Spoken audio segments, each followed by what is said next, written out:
Happy Friday. All right, so look, I'm going to go ahead and kick this live off with stating first and foremost, I appreciate you all for tuning in as always. I'm always grateful. Please hit the like button on your way in. I want to clear up a couple of things. I changed the time of this live like 3 different times, and I don't want to be that person that is doing that. It, kind of turns people off, and I would get it. But this is a very unique space that we've never been in before. And by we, I mean as content creators, as a country, not in this generation, where usually each channel is different, talking about different topics. You go to certain channels depending on your mood and what you're looking for. In this case, somebody allegedly was taken out on September the 10th. And, regardless of how we feel about what truly may have happened that day, we haven't seen anything like that in our lifetime. And so there's a collection of people, many of you all are aware of who we are, that are dedicated to this investigation and trying to figure out what truly may have happened. And we all have our different, leads and our different perspectives. And because of that, I'm posting videos almost every day, which is not necessarily how I typically used to do things 6 months ago. And it's mostly surrounding the TPUSA Charlie Kirk, Erika Kirk situation. And there's about maybe 10, 15 people that are sort of dedicated, or at least this passionate about it. And it makes it hard to go live, deciding on when you want to go live, because I had a back and forth early in the comment section with a person that came to tell me that somebody else was going live around the same time that I was. And I'm like, why? And they suggested that I change my time. I'm like, why would you come and tell a content creator to change the time of their video because somebody else? But I know the person meant well, and I want to apologize for that, because I've changed times before, specifically for Candace. Even though Candace is different, she's only one of the biggest podcasters in the world, and it would just it truly would not make any sense to go live really within an hour or two of her live, because the way YouTube works, the way the algorithm works, for those of you that are not content creators, YouTube, if you go live, and depending on the amount of concurrent viewers, live viewers that you can bring in, and the amount of people that hit the like button, please hit the like button. They hit the like button during that time, it communicates to YouTube's algorithm if there's a demand for the video, so so to speak, a supply and a demand. And if there are not people that are tuning into your video, then that will communicate to YouTube that they should not promote the video for others to see it. And if I'm going live, I can have one of my best videos ever, but if I'm going live at the same time that other YouTubers that are covering the same similar topics, then it can stunt the growth of the video. So that person was right. That does matter. That's kind of like a really big deal. The thing is, I don't know what time other people are going live, because when I say I truly don't watch anybody else, it's not a knock to nobody else. It's just I don't have time. So I'm not aware of when other people are going live. I'm constantly doing research. I'm constantly working on other videos. Like I'm still working on my Epstein video. I wanted to have it out yesterday. I'm well aware that I made that promise. I got Patreon exclusive videos that I'm working on, and I'm only one person. So it's kind of tricky, and it's growing increasingly. It can be tiresome, mentally draining to try to figure out the best time. People say, man, just focus on you and go live when you want. But I just explained to you why that's not a good idea. Not if the purpose of making videos is to reach people. People will lie and say the views don't matter. They do, because you want to know that you're reaching people, right? I don't make videos just to talk to myself. I talk to myself in my free time enough, right? So with that, man, please hit the like button on your way in. I have some notes here. I have a few things that I wanna sort of go over, and we're gonna start off with sort of the whole Erika Kirk has sent a cease and desist and threatened a lawsuit to Druski. I saw this a few different places across X or Twitter, and from what I can see, this is actually not true, and it should. I also figured it wouldn't be true, because that would be the quickest cease and desist like of all time. But part of the reason that people believe this was because of an image that was circulating by an account called Zelle. And it says Druski claims that Erika Kirk has sent him a cease and desist letter. She also is gearing up to sue him. I'm surprised she's never heard of a parody show called SNL. Parody isn't defamation. And the alleged tweet here says, Erika Kirk sent a cease and desist trying to sue me over a skit. Little does she know, parody is protected. It's comedy, not defamation. Y'all got to stop trying to take jokes to court. And from what I've seen, I've been to his channel. This is not real. This is not real at all. And I don't appreciate people that do things like this because, again, I do believe that there's a concerted effort to push propaganda and lies so that the opposing side, right, those that are pushing the opposite message that we're pushing, can use things like this as an example to say, look, they're spreading lies, and they just run with it, right? So I want to make sure that I'm doing my due diligence, and I'm going to do that by being responsible here. From what I can see, Erika Kirk has not sent a cease and desist as of yet. I don't know if she will. She has not sent a lawsuit. She has not threatened to sue this man. So let's go ahead and just debunk that at the beginning, because it's not very productive for people to put out nonsense like this for the sake of engagement and to get a reaction out of people, because they know a lot of people are lazy. They're going to see this and they're not going to notice something as simple as the screenshot here from this alleged or supposed tweet from Druski is not even showing a date and a time. So that should lead you to believe that somebody is probably being very deceptive with their message. All right. So let's go ahead and nip that in the bud very early. So there's that. This is going to be a really good episode, though. I have so many things to cover because the double standards that have come out since this Druski skit, it's mind-blowing to me. People are crying racism. They're saying if a white person did this with blackface, and I seen somebody on Twitter respond. They had a great response. They said, well, Druski didn't do whiteface. Druski did Erika Kirk. And there is a difference there. Yes, he painted himself to look like a white person, but there's a difference, right? Because last time I checked, Robert Downey Jr. was an entire black character, right? By definition, he had blackface. And while some people complained about it, generally speaking, there wasn't as big of a commotion about it because he was literally playing a character, right? He wasn't simply putting on blackface for the original purpose of what blackface was about, which was to mock the features of African people or African descent people, African Americans, all right? Exaggerated skin tones, exaggerated lip size, unless you're me. I have really big lips. I love my lips. To make fun of someone simply because of things that they can't control, right? And I always hated that phrase, things they can't control, as if they would change it if they wanted. Most of us would not change anything about ourselves. We love the way we look.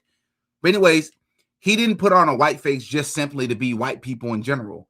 No, he put on, he dressed up as Erika Kirk. But the most interesting thing about that is that he never even said Erika Kirk's name. The name of his videos, it was Conservative Women. So I found it interesting that he didn't even have to say who he was talking about. He simply just put a skit together, put the video out, didn't attach no names, didn't have anything about Charlie Kirk, nothing about TPUSA. He just put a skit together.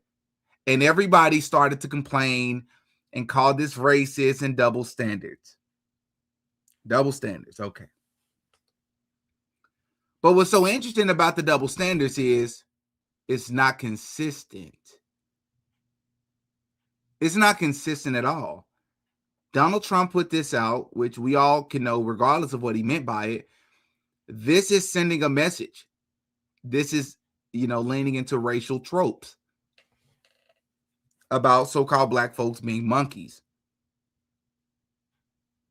Where's the backlash? Why aren't those same conservatives, why weren't they tweeting about this? Why weren't they making video clips about this? Why weren't they upset? Why weren't they talking about this? Why weren't they talking about the fact that Donald Trump, only the president of the United States, the leader of the free world, allegedly the most powerful man in the world, he made fun of Robert Mueller and said that he was happy the dude was dead. Why didn't they make videos about that? Why weren't they upset about that? Druski has made multiple skits. Most of his skits are about Black people, highlighting some of the biggest stereotypes, some of the worst, some of the most destructive, some of the most demoralizing factions of our culture and our community, that being the so-called Black community in America. They weren't upset about that. He has a whole skit about fake pastors, mega pastors.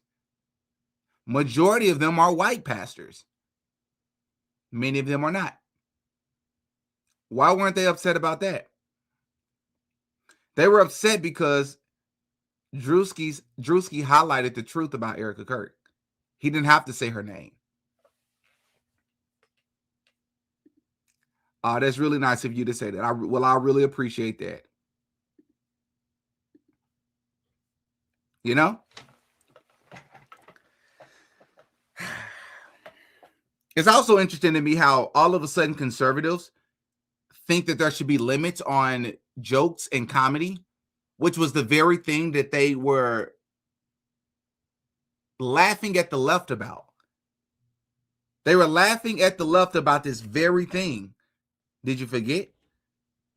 Remember when Dave Chappelle was cracking jokes on transgenders and it was open game? Like I've always said, are you funny though? Is it funny? Make it funny. If a white person put on blackface or dress up as a Black person, I don't care as long as you're funny, bro. Are you funny? And are you actually mimicking a person, a specific person, right? A specific group of people with a comedic spin to it?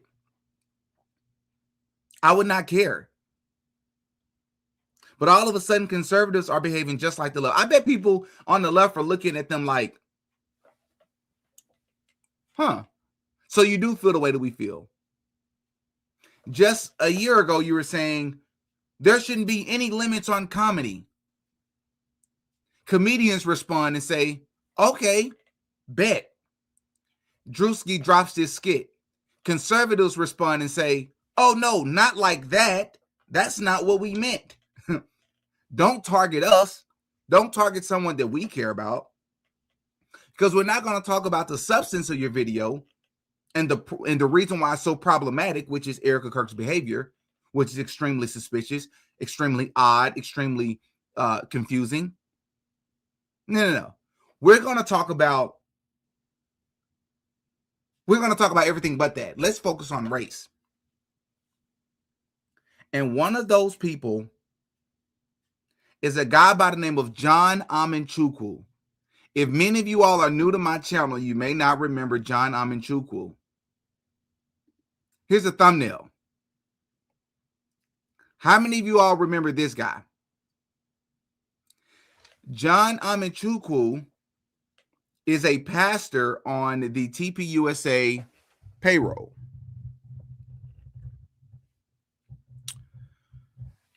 The reason why this is important is because John Amanchukwu, if this interview right here, if we had conducted that today, like in the month of March, I'm not even joking. That interview probably would have did 1 million views. That's just how heated and how embarrassing and how much he humiliated himself in this interview. If you have yet to see this, you can see the title there. I would highly encourage you to go and watch it. Please go and watch it if you want to be entertained. This is a guy who's worked with Charlie Kirk, who is currently under the payroll at TPUSA. And as you can see, it was 5 months ago. So this wasn't long after the whole Charlie Kirk situation first happened. I was one of the first ones immediately sounding the alarm. Something's off here. Either Charlie Kirk is not deceased, or if he is, I believe that this dude was betrayed by the people around him. Look at the movies. Snake Eyes, a lot of the music video, a lot of things that people will call conspiracies, say that you can't use those type of deals in court. All right, fine. Then we started to see actual tangible evidence and things to point to in real life, specifically from that day that said something else is going on here. Well, this guy right here, John Amanchukwu, decided to come on the channel and decided to defend TPUSA, Erika Kirk, and the crew. Says that Candace Owens is demonic. Says that Candace Owens is wrong because she's choosing to do what he calls a public investigation with no evidence. She's making accusations and she's alluding to things with no evidence. He says that according to the scriptures, you should be slow to speak, quick to listen. And while he's partially true, I would say this is a half truth. This is the guy that tried to manipulate me or gaslight me the entire interview and it didn't work. He just embarrassed himself, right? I want to show you all his response to Druski's skit. And then we're going to expose this guy. And I do mean expose him. Because there's something about him, that being Pastor John Amanchukwu, TPUSA's John Amanchukwu, that I just found out about. And I'm going to expose him in front of everybody because I don't appreciate frauds. But first, let's go and see what he had to say about good old Druski skit. Here it is here. He says, blackface is no longer a thing. Okay, got it. For all the soldiers and troops. That's great. This, my friends, is diabolical. It's evil. Oh, okay. And it's demonic. Oh, okay. You see, I guess it's now acceptable for black people to put on whiteface, which means that in turn, it's acceptable for white people to put on blackface. I see. Y'all just help me out here. Is this where we're headed? What happens when some picture or image surfaces of a former or current politician who once used blackface? Are we going to now say it's safe to do so? Just think about it. Are we going to say it's safe to do so because we can laugh and make fun at a grieving widow, at her expense, all because it's Druski? Is that where we're at? John Amanchukwu is a coward. And I hope he sees this. John Amanchukwu, you are a coward. And you are disingenuous. Erika Kirk, from what we've seen, it does not appear to be a grieving widow. That's the whole purpose of Druski's skit.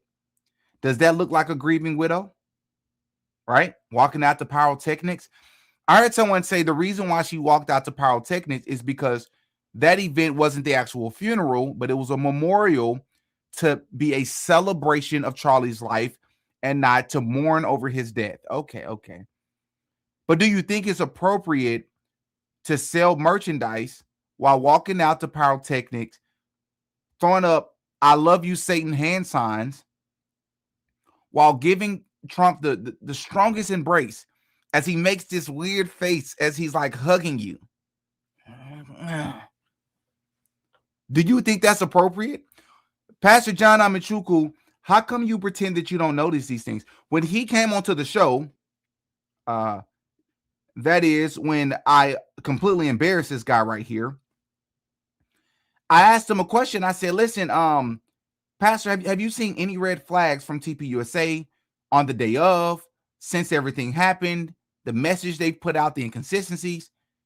He sat there and he goes, have I seen any inconsistencies? I said, yeah, man. Have you seen any red flags with the crew?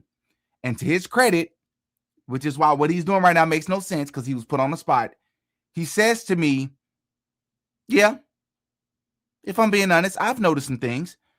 But unlike Candace, I'm not going to just go spewing them. I'm going to keep my mouth shut for now. I'm going to observe, and I'm going to wait for additional information to come out. And I said, well, isn't that something? The entire point of us complaining and making all these videos and sharing all this information and working together in the public is because TPUSA and the FBI is lying to everybody, and it's clear that they're lying to everybody. Do you not care about that, Pastor? He goes, well, yeah, I care about it. I just think there's a proper way to go about it. I said, but here's the thing. I would side with you and say, don't just spew everything that comes to your mind. Ponder on it a little bit. The scriptures do speak about that. Pastor, here's a problem. You're not pointing out any red flags.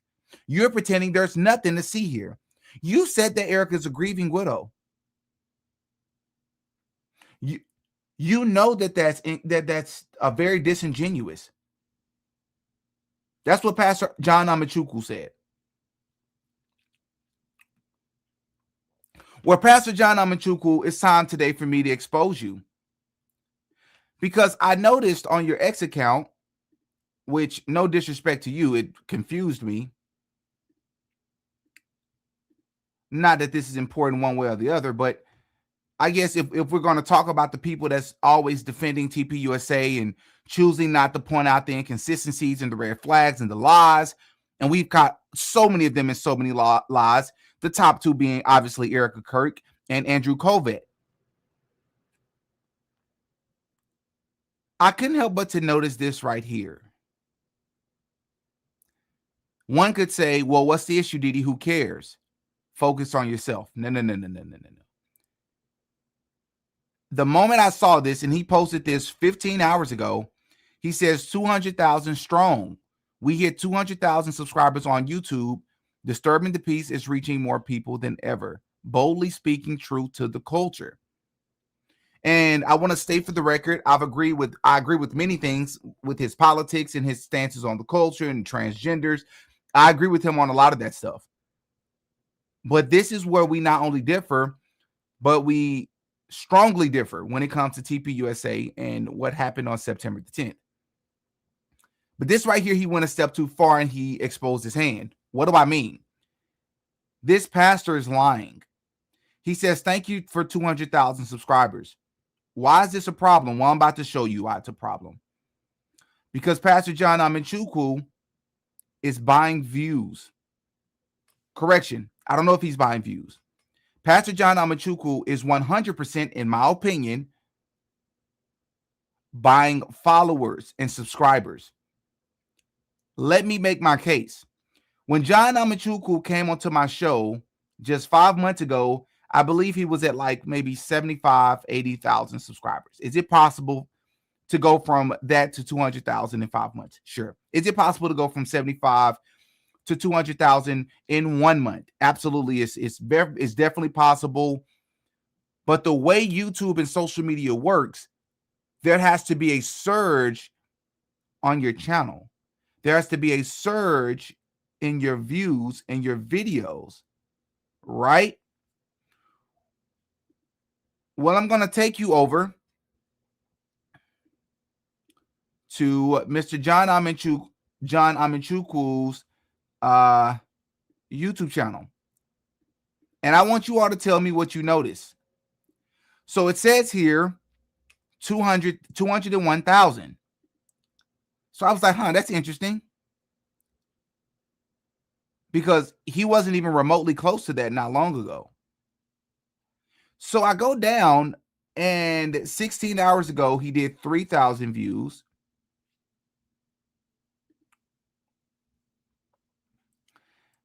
800 views, 1,000 views, 700 views, 1,400 views, 3,000 views, 9,000 views, and now we have 45,000 here. That's not bad. 3,000, 4,000. That's just in the last week. So I'm still scrolling. You got 24 there. Most of these videos aren't even getting 10,000 views. Now we're 2 weeks back. He has a really big one here, 260,000. That's pretty dope. So once again, we're not even getting 1,000 views on some of these videos. Now I want to be very clear. I want to make sure I make myself bigger when I say this part. We do not view bash on this channel. We don't. So in other words, I don't bash people on this channel, and never have and never will, for getting low amount of views, because we all understand as content creators, you can't control that. There's a lot of factors, especially what you're talking about. Your videos can be shadow banned. It can be bad timing, right? It can be a glitch in the, it's a lot of things that go on YouTube, on social media. If the content is good, that's all that matters. I don't care about the amount of views that you have. I do care when you're lying and you're buying subscribers. This person is 100% buying subscribers. So I was like, well, let me just go over to his lives. It gets worse. He went live 16 hours ago. Not even 600 views. 800, 1,000, 2,600, 990, 2,000, 4,000. Something's wrong here. For you to go up 140,000 subscribers, it's supposed to be a reflection somewhere on your channel. And as we can see, that's not happening.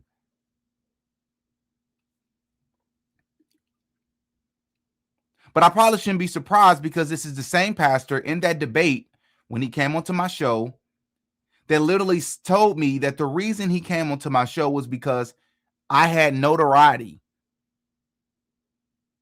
He said he came onto my show because I have notoriety. And I responded to him and said, oh, I thought that's something you wouldn't care about because you're a pastor. Who cares if I have notoriety or not? Yeah. These are the people that are defending TPUSA. The people that care about the image and the perception of clout, success, influence.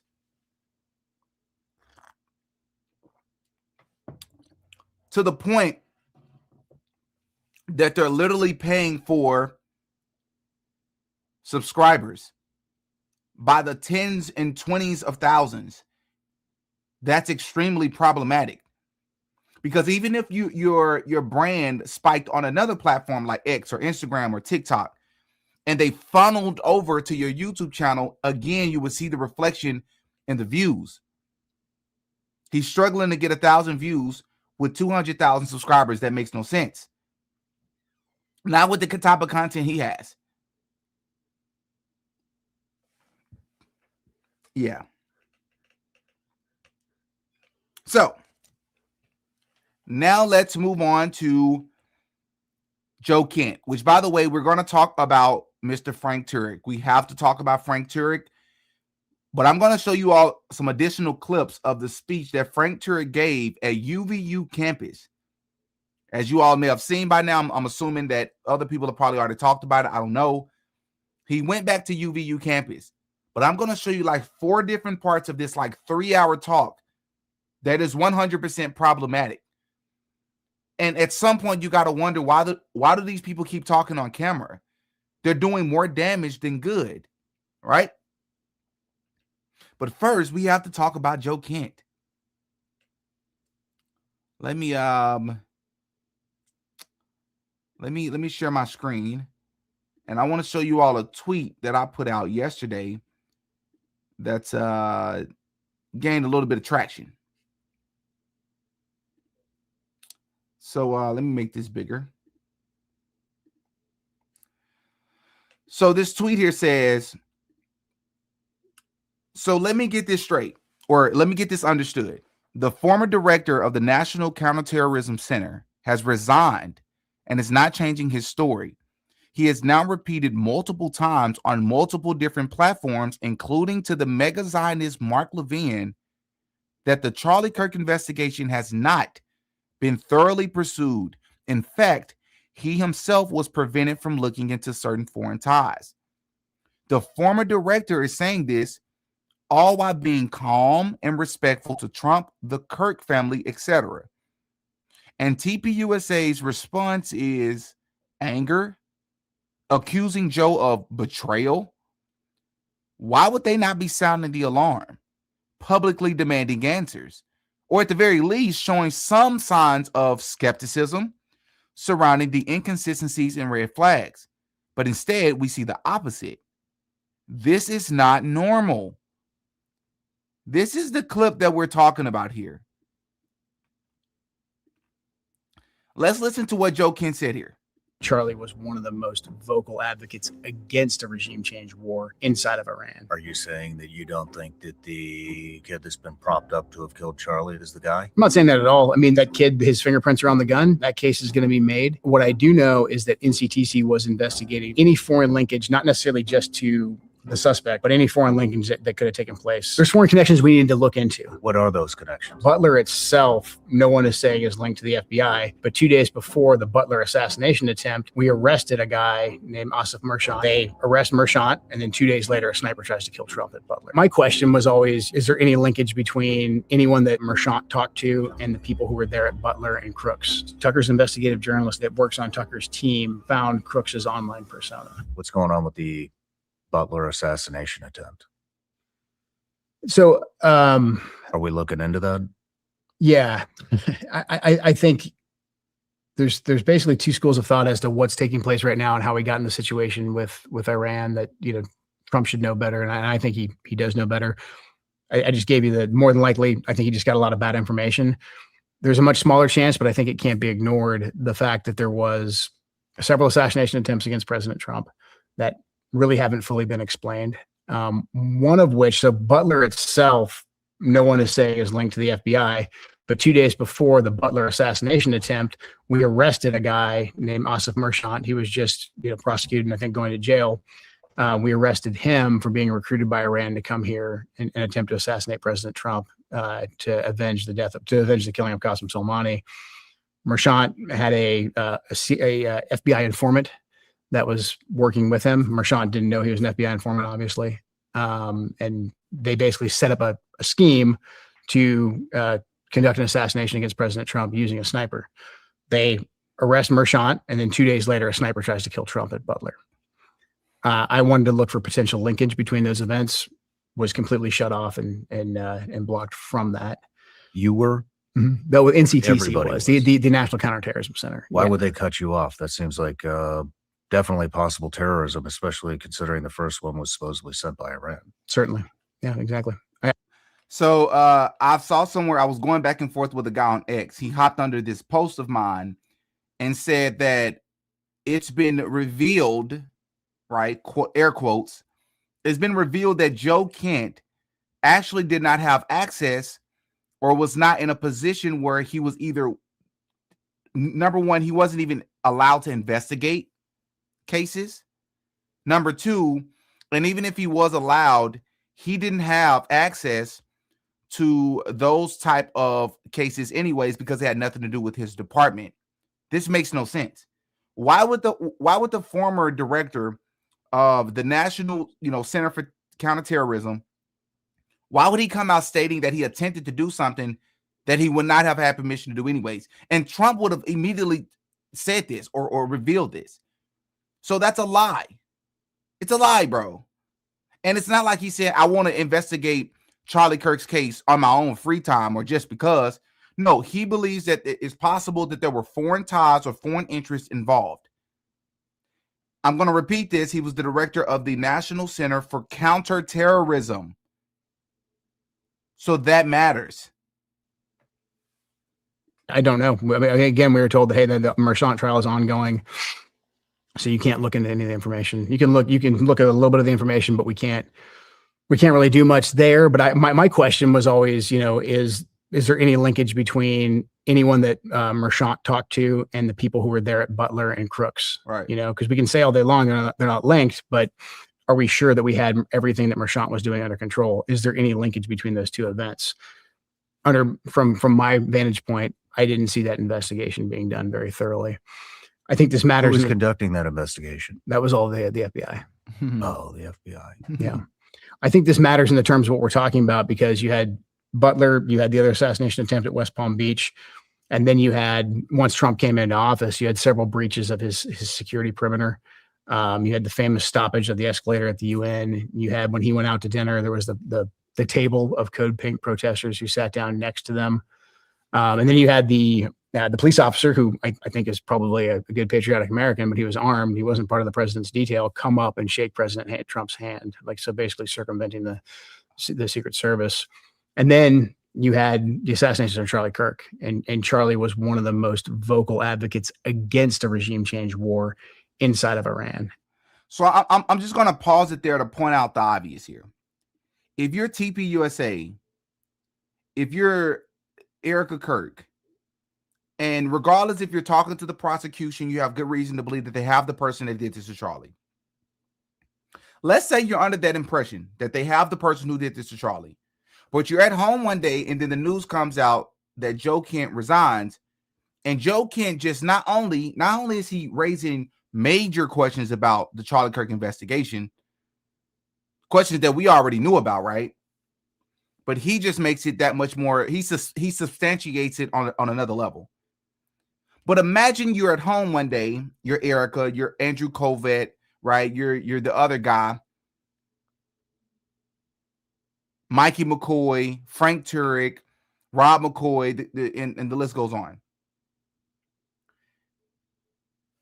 And then in the midst of talking about the Charlie Kirk investigation, this is the third time that Joe Kent has tied it to the Butler situation. Would you not find that suspicious? Because as we know, this is something Trump never talks about. He never talks about Thomas Crooks. He never talks about what happened in Butler. Why would he do that? Why would he shut down the investigation to look into what happened in Butler once he got back into the White House? Why would Trump do that? I have my theory. Again, I'm not saying that this is true. Everything I say on this show is alleged. I believe that Butler, Pennsylvania is staged. I believe that was staged. I think it was the day of. The video is still on this channel.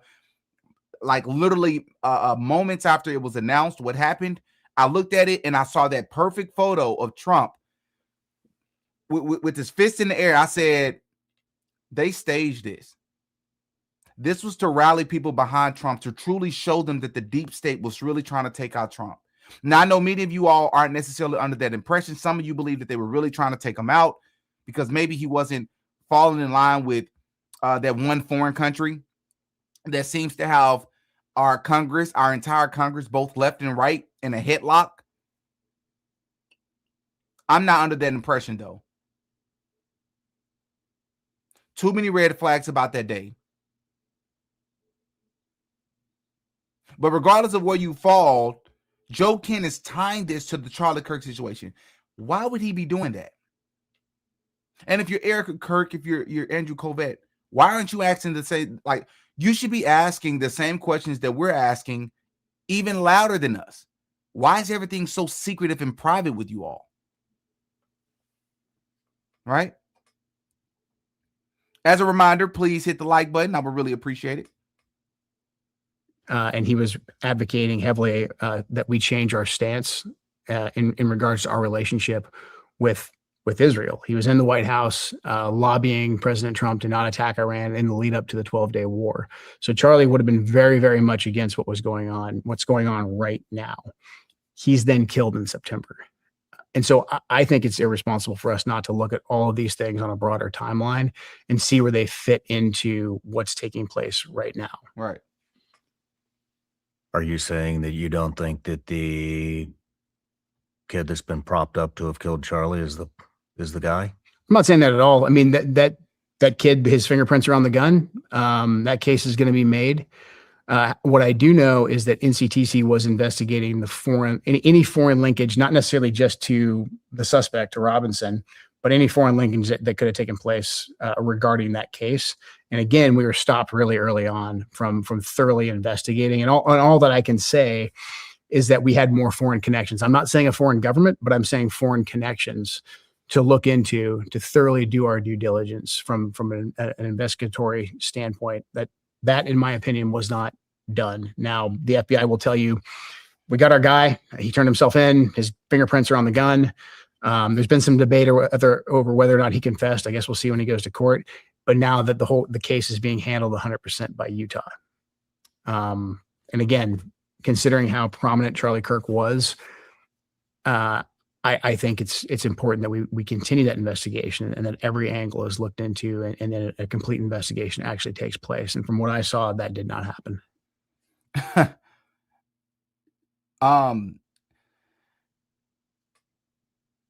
I'm blown away. Like the fact that that's not the biggest topic of discussion, right?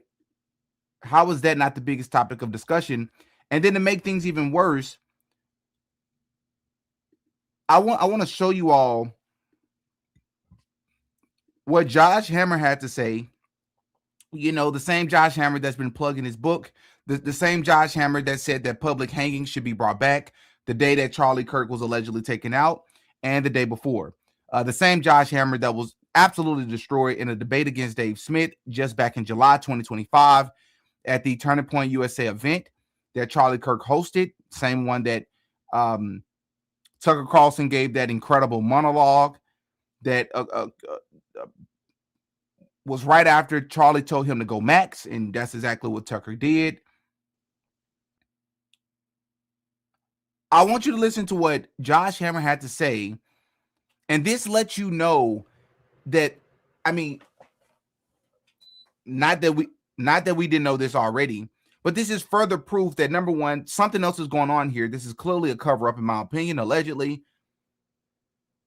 But the fact that TPUSA are not speaking out against people like Josh Hammer just as much as they're going after the rest of us should be a red flag in itself. Listen to what this dude said. Tensions may or may not have been. And if all these stages of the operation are as we believe them to be, Rabbi Willicke and others and myself, it does look like Joe Kent for sure is the guiltiest party here, although Andrew should have known better. He should have not have shared this with an individual like this. But Joe Kent is, if he was the leaker to Candace, is the guiltiest party. And frankly, he should be prosecuted because you can't do this. If you're the director of National Counterterrorism, and you can't be leaking at the time active murder suspect leads to anyone. That doesn't even make any sense. A civilian sent you a screenshot of a text message. Mind you, this is a text message that Andrew Covett admitted himself that he sent to multiple people in and outside of government. So shouldn't Andrew Covett be the issue here if you want to be upset about somebody? He didn't leak definitive evidence of anything other than text messages. Why would Joe Kent need to be arrested for sharing it with somebody that's outside of government? That's not official evidence. It's just text messages, bro, that a civilian sent him. Why would you need to be? That's not confidential information. That's not classified information. And if it is classified confidential information, it would only be if it's important. Which would mean, what about those text messages? Josh Hammer, are you somehow suggesting here that those text messages is actually a lead? Because you know what community that would be pointing towards, right?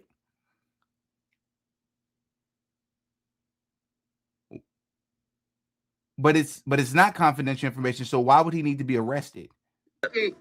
That, Josh, just because you have a legal background, you've studied law, does this constitute classified because it is part of a murder investigation? That was something that was a point of conjecture. People were trying to determine whether or not the message screenshot would be considered classified information. What's your take? Well, it definitely is not the kind of thing that someone should be leaking to the media. I'll put it to that way there. That's not what she asked you. That's an attorney for you. She asked you, but would you actually consider these text messages as classified information? They're just text messages that somebody sent to him. His response is, I'll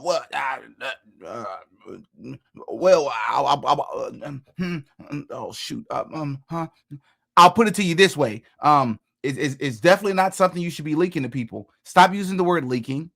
2, because it's not official evidence. 2, if it's not classified or if it's not confidential information, who cares what he does with it? Whether it's classified under some specific nomenclature or not, there I think depends on the exact. He's speaking fast, word salad. He's not making sense.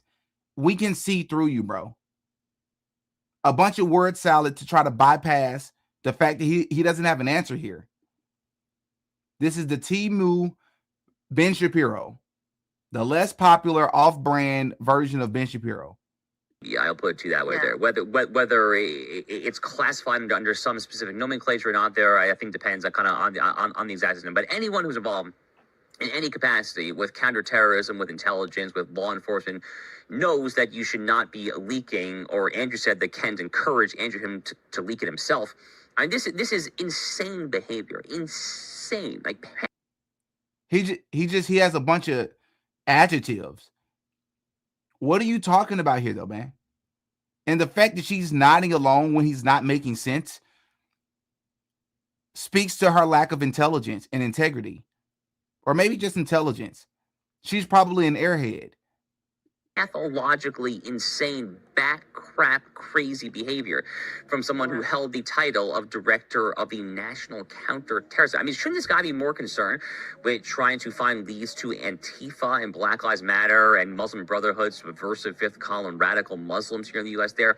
And instead, he's overly obsessed with completely out of context screenshots from a Charlie Kirk WhatsApp chat instead of the obvious transgender loving furry that actually killed my friend. So he just went from saying that this was classified, or he was alluding to the fact that this was classified information that shouldn't be quote unquote leaked to the public.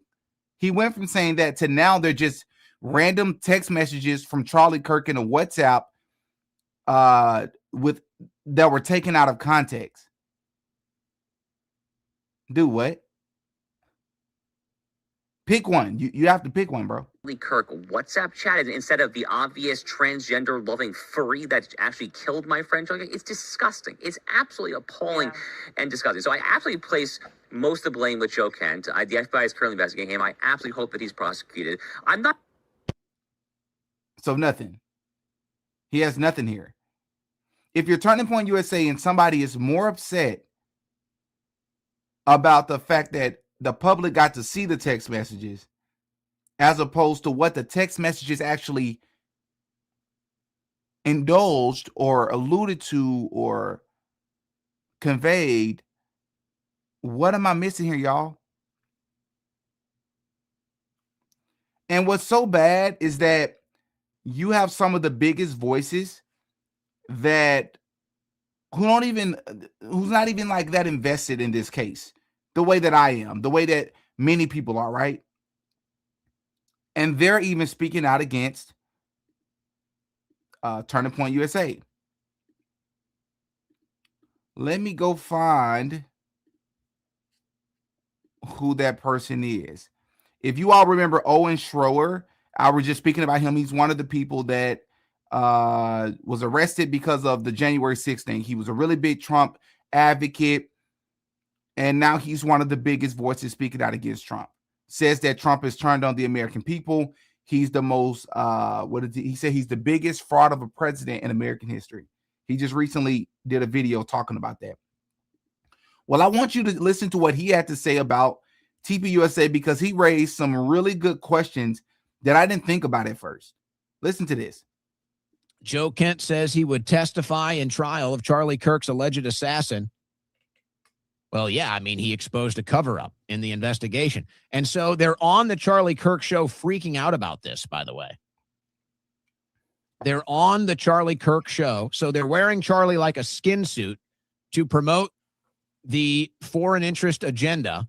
And now they're upset, and which is amazing. You'd think, I mean, look, okay, all conspiracy theory aside, all the different infighting, all the different stuff surrounding this, you would think if you were friends with Charlie or appreciated Charlie or worked with Charlie, whatever, any of these occasions, you would think you'd want to know for sure who the killer was. You would think you would be more than open-minded to investigating every nook and cranny, right, turning over every stone, looking everywhere to find out exactly what happened that led to Charlie Kirk being shot. And instead, they're on the show.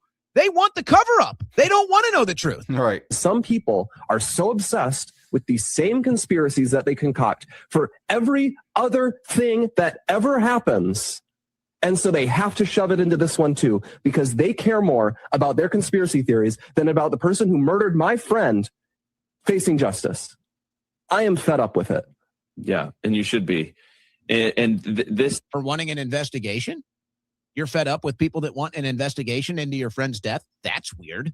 This is, I mean, this is a tough job for us today, to be honest, because you're hosting a dead man show? and you're not interested in finding out the truth about his death? Right. Is that tough for you? This is really personal.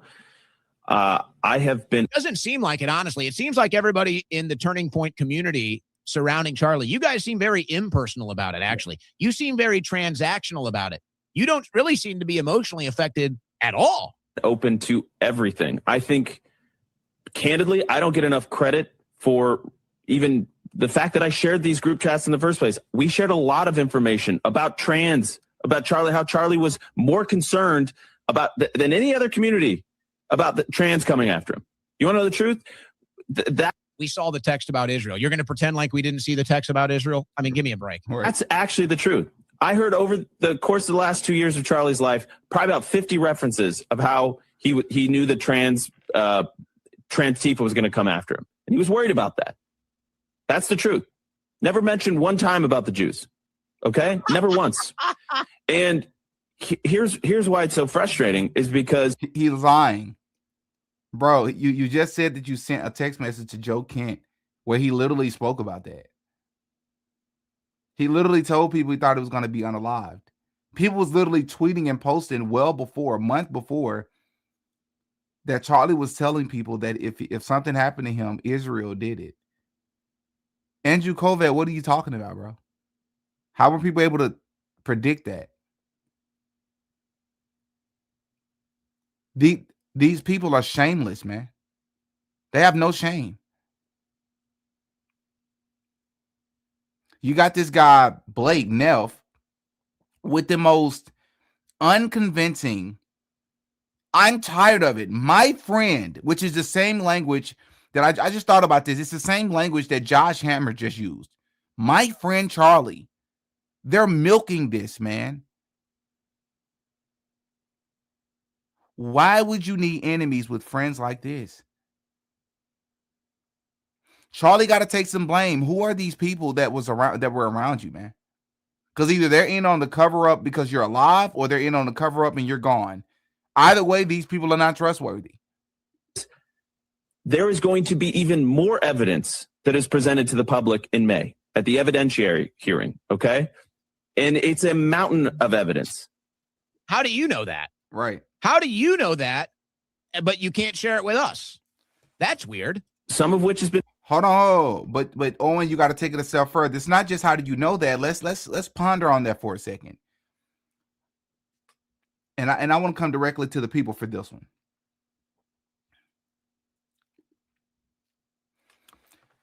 Andrew Kovac just admitted that he has information and he's getting information in real time from the prosecution. Now, I would like to admit, I would like to think that somewhere, somehow, in the code of law, that has to be illegal. Because, again, I'm not saying that this happened. I don't believe that this happened. What if Charlie, let's say, hypothetically speaking, this is not real. I'm just throwing out a random theory that is not real. I want to keep repeating that. What if it turns out that Tyler Robinson did take out Charlie Kirk, but he was hired by Andrew Kovac, Blake Neff, and Mikey McCoy? Right? Hypothetically speaking. Why would you be feeding Andrew Kovac the information during an active investigation? You don't know what happened to Charlie, right? So why would you be feeding it to other people who aren't a part of your prosecution team? And if it's not coming from the prosecution, who is it coming from? How would Andrew Kovac have this information?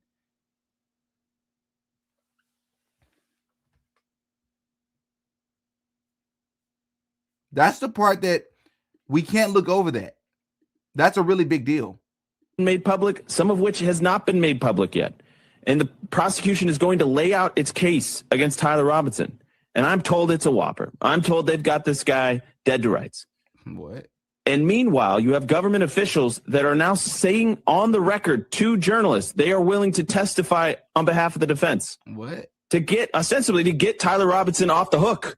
That doesn't make any sense. I want you all to think about his argument here.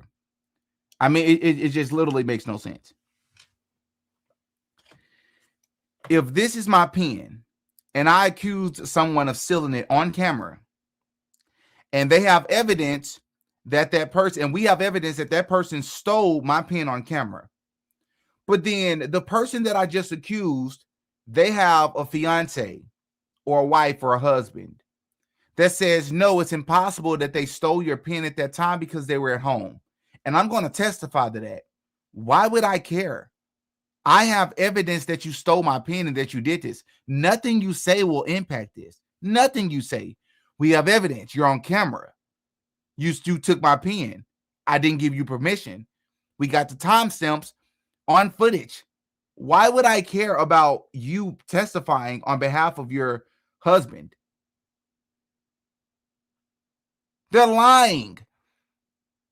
That's the reason why Andrew Kovac can sit behind a camera and he won't ever have this conversation with somebody that will call him out on his BS. Because he's lying. What he's saying is not true. That doesn't even make sense. The only way that what Joe Kent says will negatively impact the prosecution's case is if Joe Kent is telling the truth. That's how. These people are liars, man. For something that he did. But you don't know that. What happened to innocent till proven guilty? It's amazing how all of these people will abandon the core principles of this country as soon as it serves their interest. And yeah, but Joe Kent didn't lie, did he? Right. Joe Kent didn't lie. He said that there were data points that needed to be investigated when it came to foreign involvement, and the FBI shut him down. So yeah, I would say that's a pretty interesting point of reference if you're defending a client in a courtroom. Right. I would say you probably want that testimony. And so Joe Kent will have to go up there and tell the truth. And I guess that scares you guys. Right. Now tell me, if this case is so open and shut, if this evidence against Tyler Robinson is so overwhelming, then what are you concerned about? Right. Why are you so afraid? If they've got him dead to rights and they've got all the evidence to convince a jury and convince the American people, then what are you upset about? Right. Why does Joe Kent scare you so much? Why does Candace Owens scare you so much? If this case is open, shut, and they're going to see it, what are you so bothered? Right. What are you so bothered about? Your guy's behavior is suspicious. That's just what it is. Right. And it's very simple. And maybe we'll see it. Maybe we won't. If we don't, we're going to have problems. But it's very simple. I don't need to go into any conspiracy theories. There's one giant fact here. We don't have the video of Tyler Robinson getting on the roof and taking the shot.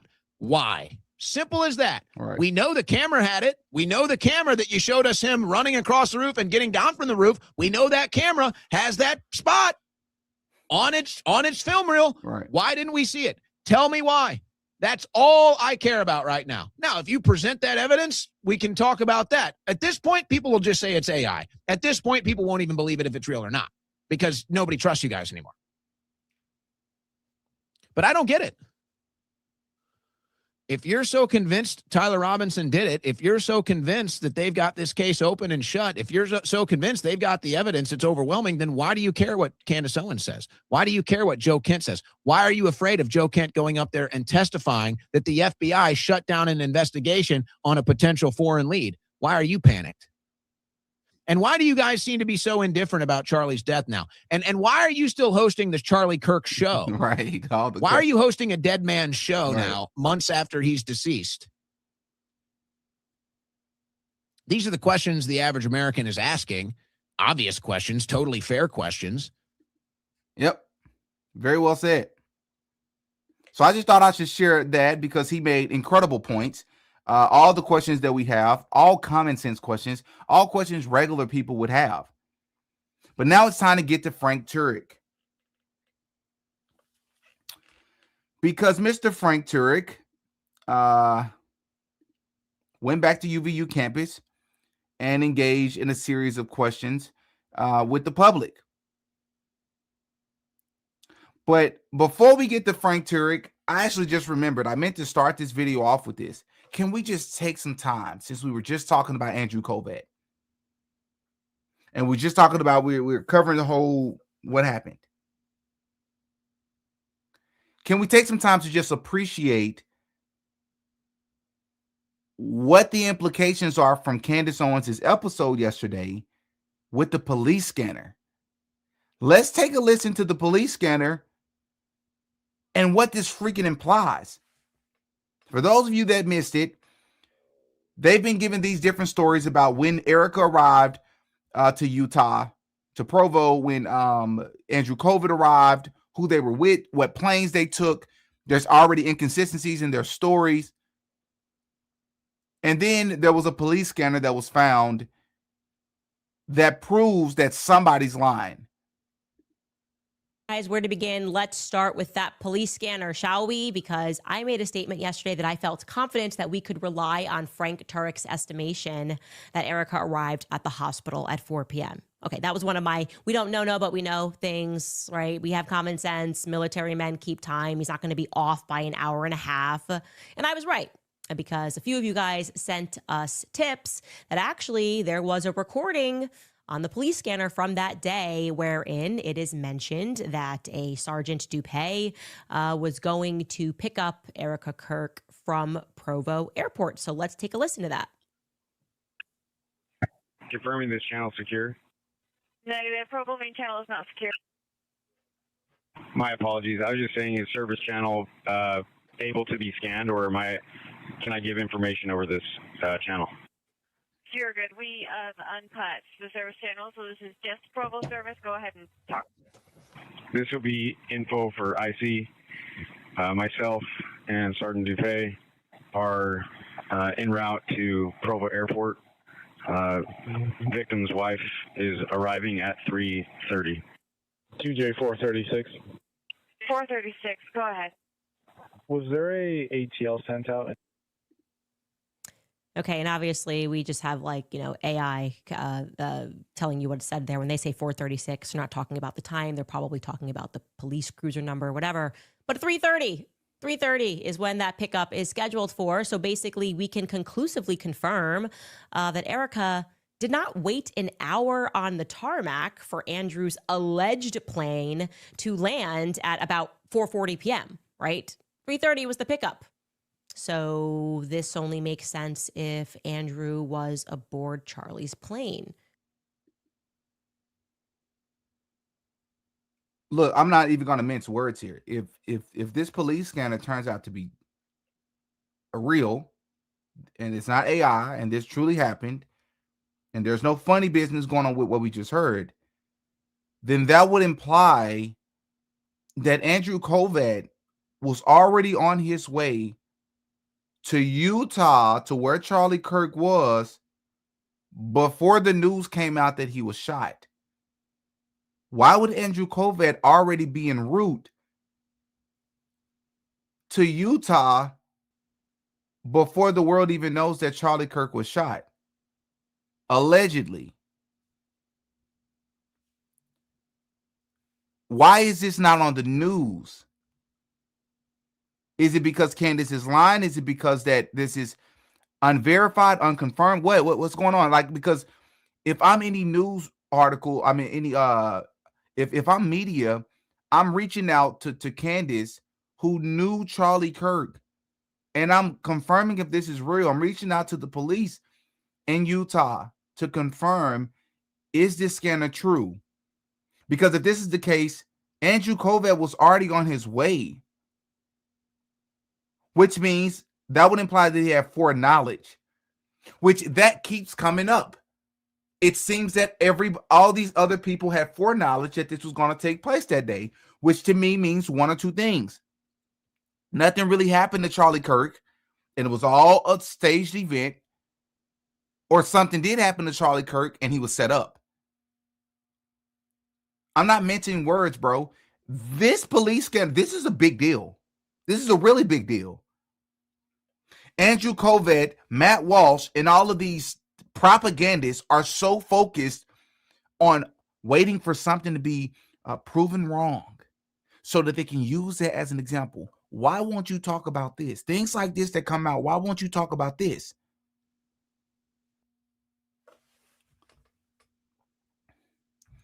Which leads us to our good old buddy, Frank Turek.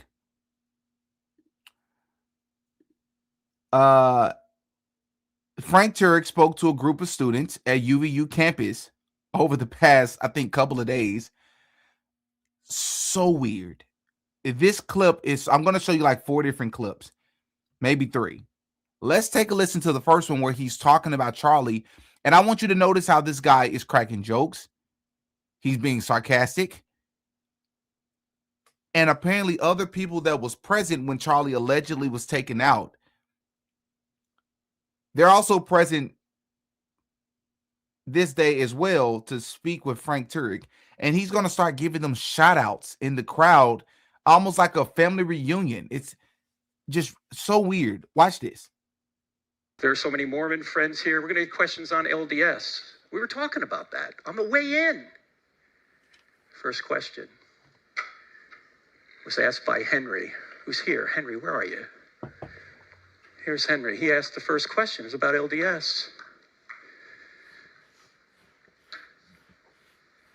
On the way in, he thought he would get a question on trans violence. The last text I sent Charlie Kirk was data on trans violence. I texted it to him from the back seat. He was in the front seat. Charlie, take a look at this. So wait, so you text Charlie about okay, this is just too much for me. This is too much for me. They're really drilling home this trans thing, bro. And it also becomes more and more or less and less believable when you consider the fact that they radicalized everything about transgenders over the past 4 years. It's almost as if they were doing that to sort of set people up for this event. Or this was one of the reasons that they did it. Why do I say that? What do I mean by that? Well, let's think about it. Joe Biden, Kamala Harris, and their administration, they allow illegal immigration to get so out of hand, so out of control, that the country almost felt that they needed a quote-unquote savior. And I've already spoken about this. I believe that was an orchestrated effort so that Trump can get back into the White House. Yes, I do mean that Joe Biden, Kamala Harris, they all worked together with Trump. I believe all of those people are on the same team. Allegedly.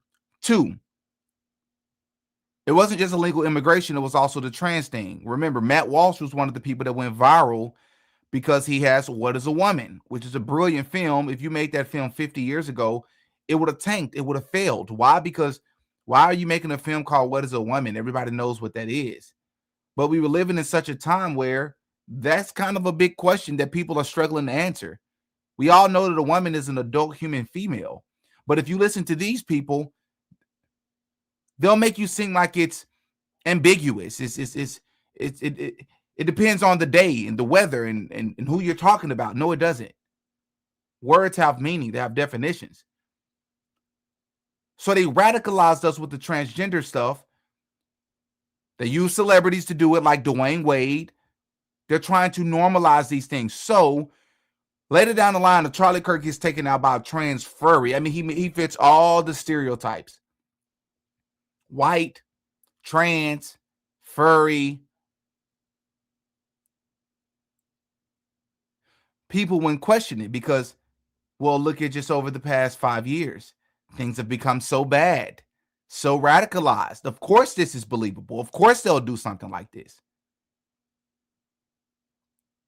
They're playing us for Boo Boo the Fool.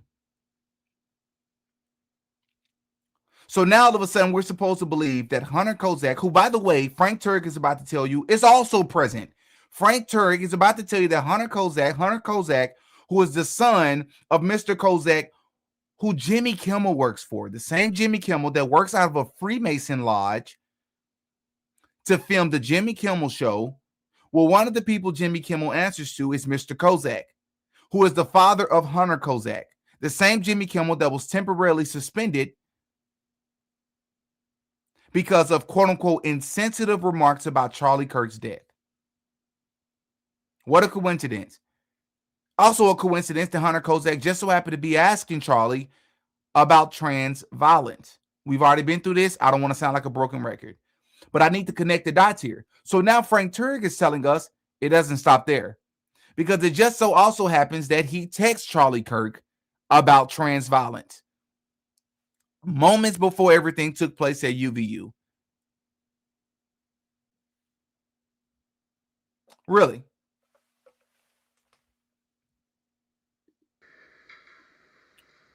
Second question was about trans violence. Hunter asked that question. I met Hunter yesterday here. Is Hunter here? I don't know if he's here. Hunter, where are you? There he is, right there. Hunter, a quote unquote raging leftist. So now he's at TPUSA events because, oh my gosh, you can't make this up, man.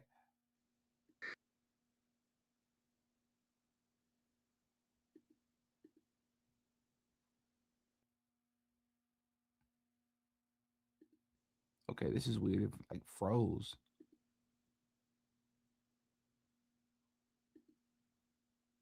Okay, I don't know what happened here. Let me re-add it. That was weird. There are so many Mormon friends here. There he is, right there. Hunter was here to ask a question. And that's when the shot rang out. And I was always worried somebody was going to take a shot at Charlie. So I said to myself, if anyone ever does that, just do whatever you can. I don't know what that is, but just try and help them. I was in the Navy, which stands for Never Again Volunteer Yourself. Yeah, that's right. Frank Turek, from my understanding, was naval intelligence. Naval intelligence. And we're expected to believe that this guy decided to completely give up that career to just become a pastor for TPUSA. Do you believe that?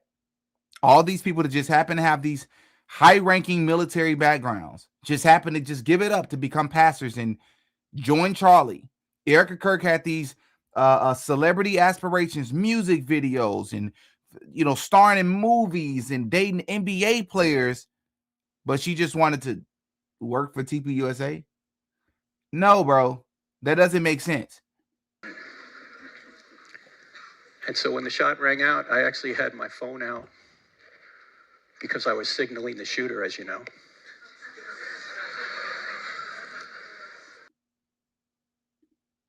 So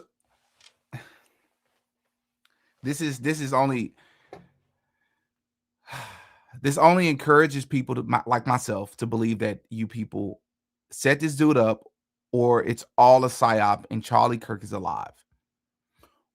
In what world is it appropriate to show a back to the campus where Charlie was allegedly taken out, to then start cracking jokes, being sarcastic about those of us that have pushed quote unquote conspiracy theories about your role in everything? In what world is it okay to start cracking jokes and people laughing? It's like a family reunion. You got the guy who asked Charlie the first question. You got the guy who asked Charlie the last question present. You got Frank Turek, who was also there. And you're going to crack jokes. This is weird. This is weird. I had my phone out because I'd FaceTime my wife because the spectacle, as you know, those of you that were there that day, the energy, the festiveness, for a Q&A. What? And so I had my wife on, I was sharing with her, and then I said, hey, let me call Spencer and Caroline, my son and daughter-in-law. They're big Charlie fans. So I'm just standing there like this. And then the shot rings out, and I see Charlie go down. And I don't remember saying this, but my daughter-in-law's going, the first thing you said was, no, no, no, no. And then I stepped toward him, and it's, those you were here, you remember that? You went down, didn't you? You went. I have a question for people. And you all tell me if you've seen anybody else ponder this question before. And I really want answers from you all. Look at the shirt that Frank Turek is wearing right now. Has no one found it a bit suspicious? And I've done my homework. I'm not saying that it never happened. But from just the dozens of videos I watched, of compilation videos of Charlie Kirk going to college campuses to debate, and even going to other places for interviews. You know what I never saw in any other video. Again, you may be able to find one here or there, but I guarantee you, even if you were able to find it, it's very rare. Because in my research, before I went live today, I didn't find a single one. And I went back some years, and that communicates to me that this was a very obscure thing that happened. Charlie almost never wore white shirts. When Charlie spoke at debates on college campuses, he always wore a dark colored shirt. But on this day, Charlie wore a white t-shirt with black lettering, which is an extremely marketable shirt. So my question would be, whose idea was it for Charlie Kirk to wear this shirt? Now, the naysayers, right, the disingenuous conservatives will say that's stupid, that's not important, who cares? No, that is important. Charlie Kirk, from what I saw, never wore a white shirt at any of his debates. Why did he wear a white shirt this debate? And why the name Freedom? Have any of you all noticed that? I mean, this shirt is so marketable. It would be very easy to sell a shirt like this. Very easy to sell a shirt like this. And Frank Turek has wore this shirt everywhere. Everywhere.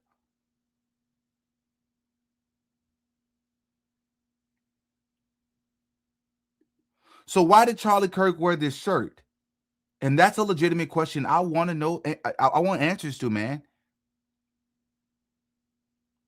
Because remember, they sold so many of these t-shirts at the Memorial alone. Amfest. They've sold so many of these shirts. Imagine if it was just a regular dark colored, black, blue. You think those would have been as marketable as an all white t-shirt with black letters on it? That's a shirt that's neutral. It can go with any outfit.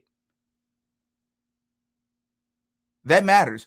Also, white, it contrasts the red color of the red liquid that comes out of our body.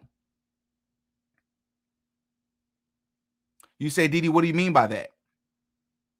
It makes it more believable if he wears a white shirt and you can see the red liquid. Right? I found that to be very, very strange.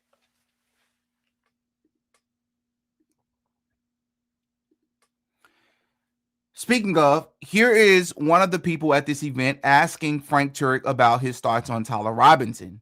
And I want you to notice how it just appears he's going to have a little bit of pushback in the next clip after this that I'm going to show you all. But it just appears, surprise, surprise, that most of the people in this room are either Mormon or Jewish. And it also appears, surprise, surprise, that most of the people in this room are giving into the narrative about what happened with Charlie Kirk that day. And this girl here, this young lady here is a great example. And I want you to listen to what Frank Turek tells her about Tyler Robinson. I have a statement and then a question.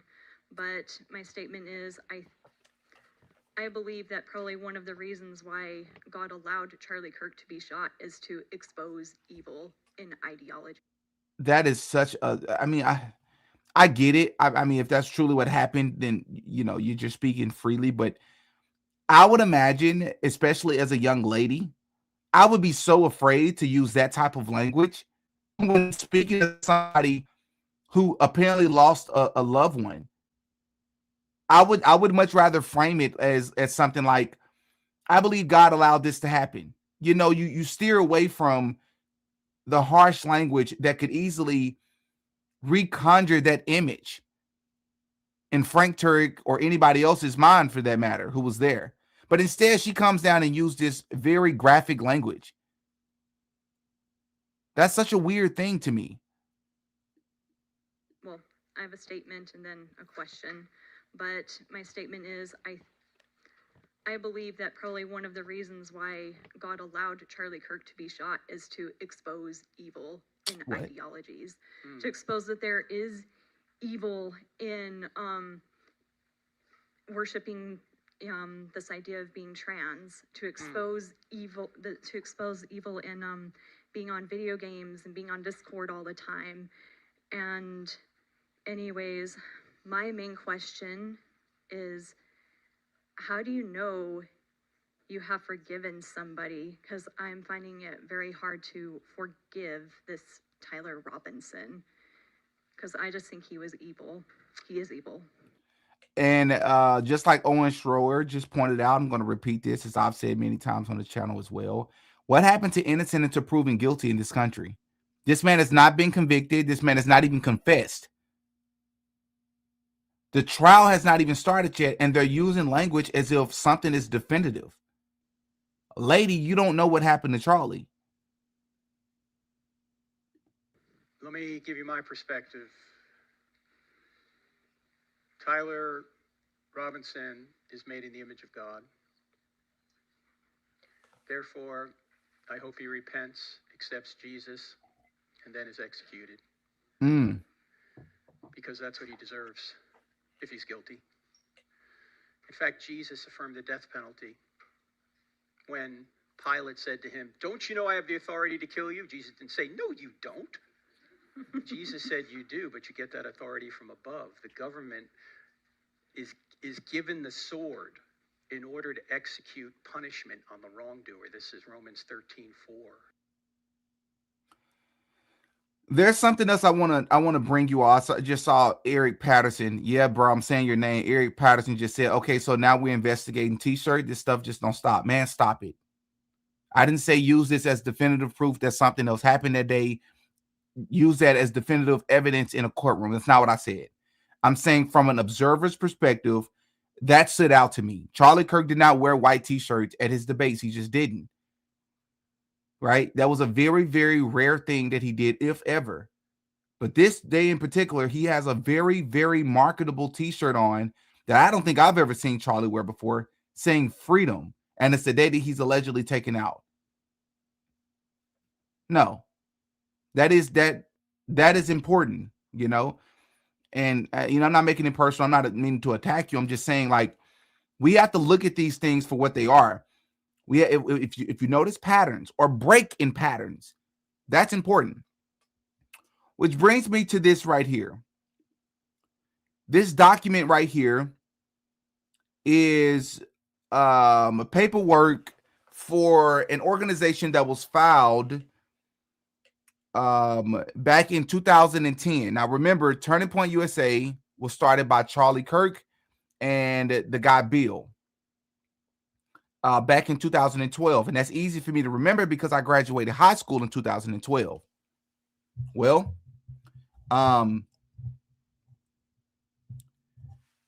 this is a screenshot of some paperwork of an organization that was filed in 2010, which was 2 years before Charlie's organization, and it's called Turning Point.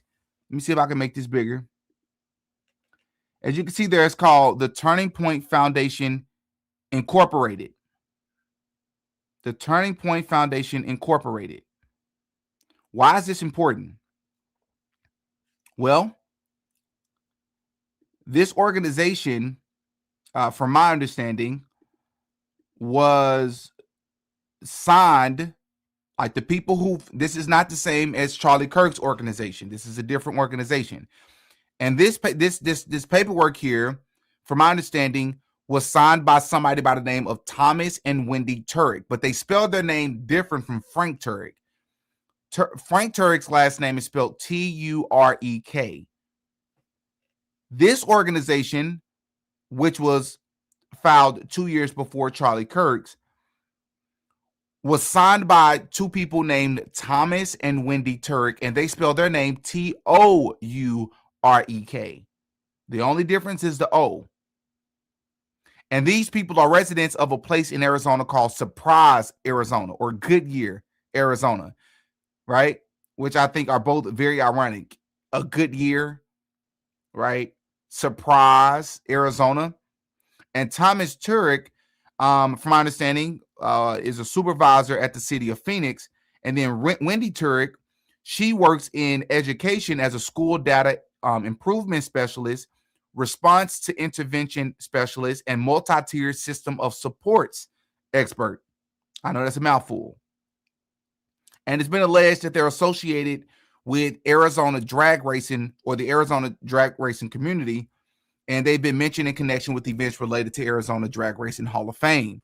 Now, that part right there, I can't confirm one way or the other, but the reason why I'm sharing this is to say, is it possible that these people are related to Frank Turek and maybe their organization did not get off the ground, and so in return, they attach themselves to Charlie Kirk's organization, which is also called Turning Point USA. Very similar in name, but I have no proof of that. And what I was able to find, I don't know if this is an absolute fact, but I found this information on a Thomas Turek online, and it says here that this person was born in 1969. And as you can see here, Surprise, Arizona, right there at the bottom, and at the very top, it shows Goodyear. Right, and they're similar in age as Frank Turek. Right. Now, let me see. There should be one more screenshot showing. I believe it's. I believe Scott's middle name is Scott. Yeah, there it is. Thomas Scott Turek. So this is the screenshot that I needed. Right. So my question would be: is this the same organization, or are these people related to Frank Turek? And did they have any sort of hidden hand or role in Charlie Kirk's Turning Point USA, the inception of it, alongside Bill? So in other words, I wonder if they knew Bill and attached themselves to Charlie Kirk that way. You know? So yeah. I thought that was very interesting. Now I'm going to take you over to his live, and we're going to react to the last clip of Frank Turek. And this right here is on YouTube. It's a video called If God, Why Evil? Frank Turek returns to Utah Valley University to share the gospel. And this is actually on his YouTube channel called Cross-Examined. All right. Let's take a listen to these two interactions because this is going to be relevant because of what Frank Turek says. And it's actually going to get a little bit heated, not with her, but with the next person. Yes, ma'am. What's your name? Hannah. Hey, Hannah, go ahead. I'm in not one but two apologetic classes, and I wanted to ask something that they've never really touched on. Was, in your opinion, what is the biggest plot hole in Mormon ideology? Plot hole. And how do you come to it respectfully, but very, like, hey. Okay, as Matthew was saying earlier, are we going to follow the truth or not? Here's a question I often ask people. If Christianity were true, historic, biblical Christianity, just the Bible, would you become a Christian? I always ask that question. And a lot of times people will be honest and say no. At that point, it doesn't matter how much evidence I give. It's not a head problem, it's a heart problem, right? Now, the same question could be asked in reverse. If Joseph Smith really was a prophet, the Book of Mormon's true, Doctrine and Covenants, Pearl of Great Price, if all that is true, that would presuppose that at least some of the Bible is false. Okay? If I've established already, well, first of all, let me say, as Matthew said, that if Mormonism is true, sure, I'd be a Mormon. Okay? But if Orthodox, historic, biblical Christianity is true, if I have evidence that historic, biblical Christianity is true, then by definition, just logically, anything that disagrees with that has to be false, if it's true. And the same is true. If Mormonism is true, anywhere it disagrees with, or anywhere the Bible disagrees, that has to be false. It's just logic, right? So what we're going to do, what I want to do, is follow the evidence where it leads. And in the evidence that I've seen. So first and foremost, I agree with everything he just said there. I believe that was beautifully put. You give credit where it's due. That was very well conveyed. However, it's the phrase that he just used there at the end that is going to be extremely ironic to me. He says, I follow the evidence where it takes me. I follow the evidence wherever it leads. Except in this case, that doesn't apply. Let's run that back. False. If it's true. And the same is true. If Mormonism is true, anywhere it disagrees with, or anywhere the Bible disagrees, that has to be false. It's just logic, right? So what we're going to do, what I want to do, is follow the evidence where it leads. Except when it comes to Charlie Kirk. And in the evidence that I've seen, I think biblical historic Christianity is true. And Paul says in Galatians 1, if an angel even comes to you and says, I have a new gospel, don't believe him. Another gospel, a gospel that isn't grace through faith, not of works. So if I think that's true, I'm not going to think that Joseph Smith on that point was correct. And I'm happy to be corrected. If somebody in here can make a case for Mormonism, then I'm happy to read about it. Okay? But as far as I've seen, the evidence I've seen, historic biblical Christianity is true. And if you look at the archaeologists, even many Mormon archaeologists will say there's no archaeological evidence for what it said. The Book of Abraham. That document was not what Joseph Smith said it was. Even Mormon archaeologists and people that know Egyptian hieroglyphics say, no, that's from the Egyptian Book of the Dead. It's 800 years after Abraham. So there's too many holes there for me. But I love Mormons. And I think one of the ways you love people is you tell them the truth. There's another one. In fact, Thomas Sowell. One of the ways you love people is to tell them the truth. I just wished, I'm loving everything he's saying, but the purpose of me showing you all this clip instead of just fast forwarding it to the next lady where it gets heated is because I want you to hear how certain statements come out, but it seems with this case, they don't apply them to the Charlie Kirk investigation. Right? Who is now not. If you love people, you tell them the truth, but we haven't been getting the truth with this Charlie Kirk investigation. 95 years old. I don't even know if he's a Christian, but he says almost everything well. He says, when you want to help people, you tell them the truth. When you want to help yourself, you tell them what they want to hear. Wow. And too often we tell people what they want to hear rather than what they need to hear. Thank you, Hannah. God bless you. Now, this is where it's going to get heated. This is one of the rare times in this entire debate or Q&A where he actually gets some pushback. This lady here is going to ask him about a group of people that were anti-Charlie Kirk, provocateurs, that were present the day everything happened. And I want you all to watch Frank Turek's reaction, because this is one of the few times, if not the only time, he visibly gets frustrated and agitated with the audience. Yeah. Yes, ma'am. What's your name? Hi, Frank. Michaeline.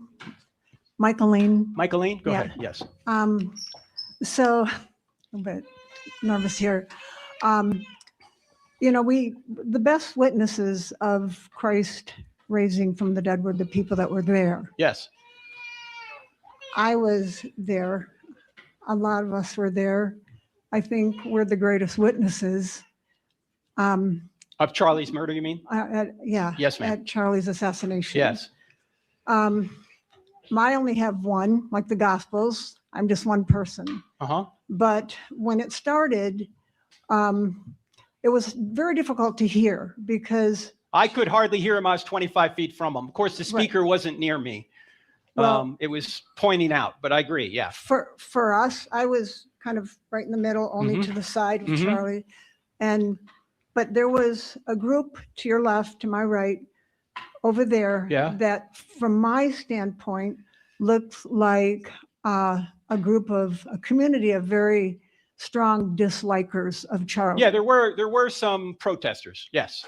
I would say there was 40, minimum 40, and they Okay. held huge signs. Huge signs, and they were, to me, they seemed to be LGBTQ Okay. Community. Okay.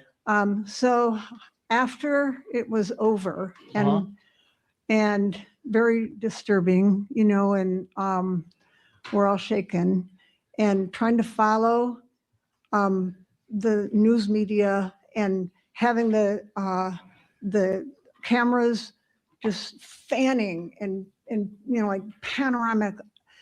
The community that was over there was grass, like they were gone.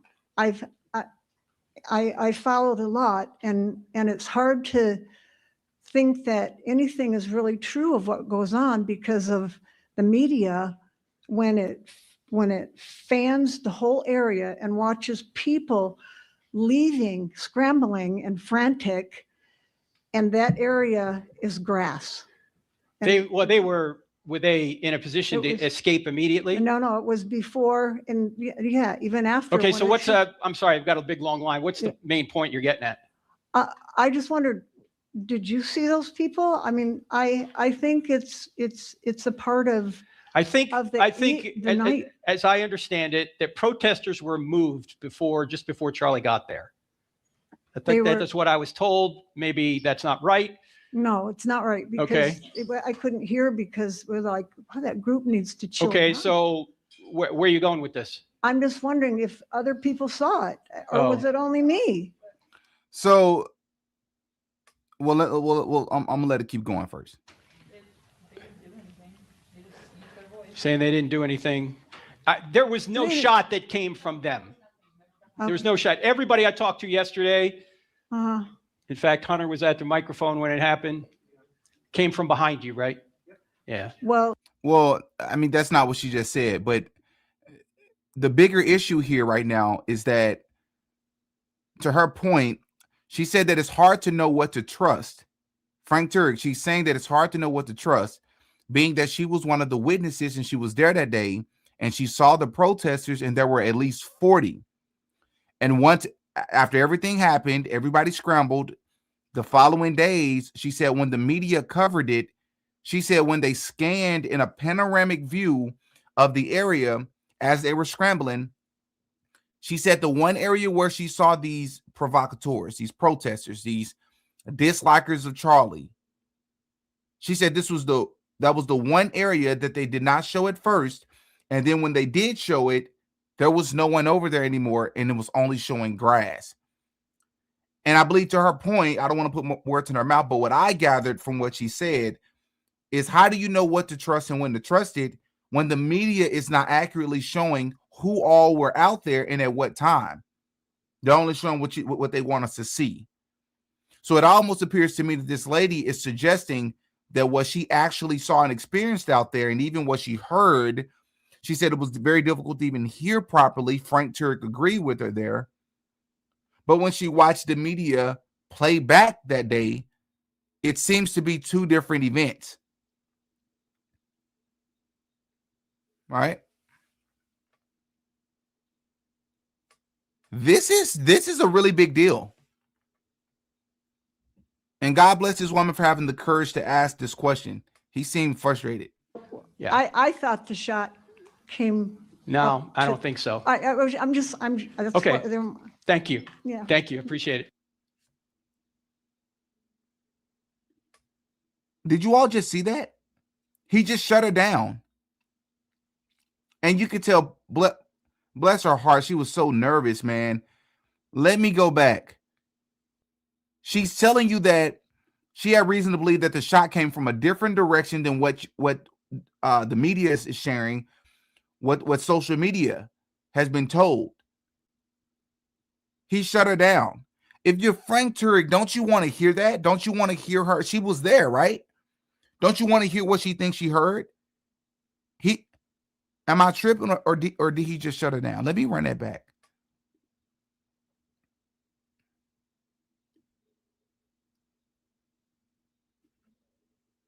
Right? No, it's not right, because I couldn't hear because we're like, oh, that group needs to chill. Okay, down. so where are you going with this? I'm just wondering if other people saw it, or was it only me? Saying they didn't do anything. There was no shot that came from them. There was no shot. Everybody I talked to yesterday, in fact, Hunter was at the microphone when it happened, came from behind you, right? Yeah. Well, yeah, he's the one person to not trust, which makes it even more suspicious that Hunter is there. It's almost as if, because remember, Hunter Kozak is affiliated with Unelf America, which is owned or created, started, founded by Destiny, who is a raging leftist, and I'm pretty sure he's under investigation for being a PDF file. So why is he even at a TPUSA event, speaking event for Frank Turek, when that guy is a leftist? He went to, my understanding is that Hunter Kozak and other members of Unelf America would attend Charlie Kirk events so that they could protest him. They didn't agree with the dude, man. These are not Bible-believing, right-leaning folks, bro. These are raging progressives. So why would he be at a Frank Turek event? Why would he be at an Erika Kirk? Remember, Erika Kirk, when she had the interview with Barry Weiss, Hunter Kozak showed up for that event as well. Why is he constantly showing up at these events for people he didn't even share politics with? You can say, well, they're trauma bonding. You can trauma bond from the internet.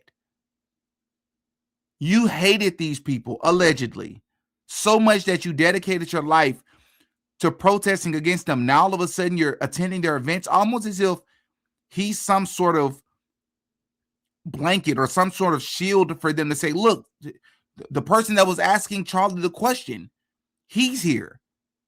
So if anybody heard correct, he would have heard it. It's not believable. Another person out there right now is telling you she heard the shot coming from a different direction, and you're shutting her down. I thought the shot came. No, I don't think so. I'm that's okay. What, thank you. Yeah. Thank you. Appreciate it. What the world? And by the way, since it's kind of an amphitheater and there's echoes, that might have confused people too. But yes, sir, go ahead. Cole, right? Yeah. Interesting. So he's blaming it on interesting. Because multiple people, but not only the direction, that could explain the direction, that's true. But outside the direction, the sound. Some people said it sounded like a firecracker. Right? He shut that down fast. That was weird. Very, very weird. Okay.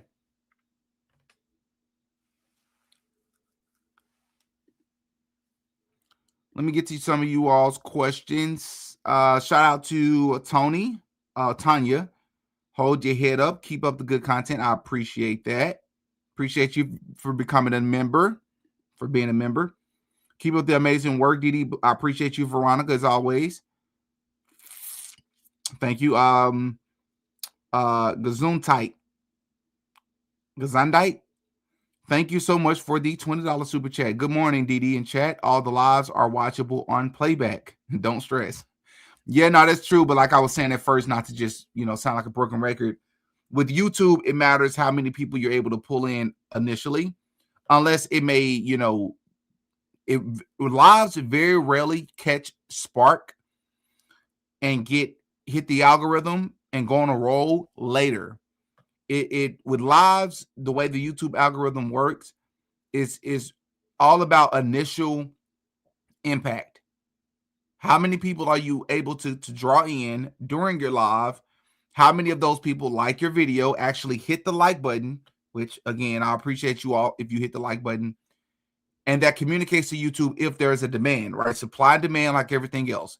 If there's no demand for your video, that means you're not supplying people what they want to see, what they want to hear, and that's typically how YouTube works. Thank you for the $20 super chat. Love your channel, Didi. Keep up the good work, and God bless you. Thank you so much. Oh, and I think you're definitely the person that was encouraging me to shift my time. I don't know if you caught me at the beginning, but I did apologize. I understand you were coming from a loving place. But but it can be a bit frustrating trying to figure out a safe time to go live because so many people are going live in the morning, middle of the day, later at night. I don't know when to go, you know? So it can just be a bit chaotic sometimes, but I do appreciate that. I know you were looking out for me. Thank you, Renee, for the membership. Remember the movie White Chicks? So funny. Oh yeah, with Druski, very funny. With Terry Crews and the Wayans brothers. Another, you know, that's actually a ritual, but that's a conversation for another day. Thank you again for the $20 super chat. Common Sense Show said he had an insider in the White House telling him the administration is planning to distance from TPUSA because of TPUSA becoming a political hot potato. What do you think? I would be shocked. I mean, they just, you know, appointed Erika Kirk to be over the board for the Department of Defense. So it seems like they're elevating her. And I believe that if what we believe may have taken place that day, whether it be Charlie was in on it or he was truly set up, I believe that the White House has played a role. Allegedly, the Trump administration, the FBI, this version of, or this administration, specifically Kash Patel and the crew, I do believe everybody's playing their role. I do. You can call me a conspiracy theorist or whatever, that, you know, fair. But I can't see that happening right now because of those reasons. You know, much like Thomas Crooks and Butler, Trump never talks about Charlie Kirk either. Right. And the rare times he's asked about Charlie, he don't speak about it like as if somebody passed away. It's very odd, very dismissive, very tongue-in-cheek, and kind of like how Andrew Kovac comes off, kind of like how Owen Schroyer was just saying. They almost seemed impartial or impractical about just the way they act, you know. It's not the behavior you would expect from people. Blake Neff with the like I said, the most unconvincing. I'm sick of it. What happened, my friend? You care more about your conspiracy theories and your conspiracy theories, bro. But what about the inconsistencies we're pointing out? Why do you think so many people that cared about Charlie are upset? Why won't you have people on your show that disagree with you? You have an open dialogue on camera for everybody to see and hear. You know why. We all know why. It's not because something's going to happen. It's going to impact the tribe. You have truth. Truth is going to prevail. Stop it. What's that Michael Jordan mean? Stop it. Get some help. Thank you for the $5 super chat, Mrs. Naturally Nollins. I don't care if he sees it. I'm chatting for free because that's what I want to do. I'm not sure what that is, but I appreciate the money. Thank you for the $5 super chat, Limit Breaker. Did you see the question asked to Frank about why 40 plus people were erased from the? Oh yeah, I actually just covered that. Shout out to Alley Top Files. She covered it as well. I couldn't have said it better. Thank you for the $5 super chat, Holy Fire Luna. Dropping this video at every hypocritical comment section on X. LOL. Crisis King. I appreciate that. Hypocritical. I like that. I like that a lot. Heck yeah, for sure. Gina, shout out to Gina, always blessing me. I appreciate you big time for the $50 super chat. Good morning. I'm late. I hope everyone has a wonderful weekend. And I'd just like to say I stand with Joe Kent. And as an old boomer white woman, I also stand with Druski. Yeah, that's dope. Thanks for all you do, Didi. Love and prayers for you and yours. For all of us, Gina, as always, I appreciate that. I believe what Joe Kent is doing is courageous. If Joe Kent ever pivots or takes us in a different direction, I'm going to expose him. But for right now, but at this very current moment, it seems that he has pure intentions. We'll see if that ever changes. But for right now, I think he's telling the truth. For sure. So heck yeah, Gina, I appreciate that for sure. And I'm glad you appreciated the video by Druski. Good work, Didi. I appreciate that, P. Goodman, for the $10 super chat. Big time. Thank you, Susanna, for the $20 super chat. Thank you for your coverage today. I always come to you when I want the no slot version of the Fed slot bullcrap for sure. You know what I need to ask you all sometimes? I'm curious who you all watch. If you're watching this on playback, hop in the comment section because I can't see. I won't be able to. If you put it in the comment section right now, I won't be able to see it once the video ends. So once this video ends, put it in the comment section, maybe the top 5 or 6 people that you listen to from either side. And by either side, I mean like people who believe that Tyler Robinson did this and people who don't. Because I'm curious to hear just the contrast in personality, information that you're receiving, because that also impacts how you appreciate more people, different people, you know. Because you may go to somebody you respect and you're like, what are you talking about here? And then you'll come to somebody like me or another person and you're like, okay, I knew I wasn't crazy. Didi's saying it. Or I knew I wasn't crazy. This person is saying exactly what I'm thinking, exactly what I noticed. So I love to hear like maybe the top 5 or 6 people. Let's see. Last super chat. The Rileys, thank you for the $20 super chat. Good day, Didi from Australia. I'm stoked I caught a live. Thank you for what you do and how you do it. Your energy shines, Didi. You seem like a really cool human. I appreciate that. Big time. Shout out to Australia. I believe, isn't Candace Owens banned from Australia too? Speaking of this whole Charlie Kirk thing. Thank you for the $20, man. I appreciate that big time. Yeah, I'm glad you were able to catch a live, and I appreciate the compliment. I think I'm a cool human. I think I'm cool, and last time I checked, I'm also human. So, yeah, you have good good observation skills for sure. All right, man. Shout out to y'all. I try to remember to turn on the chat on the screen so that a lot of y'all can see your comments in real time when you watch this back.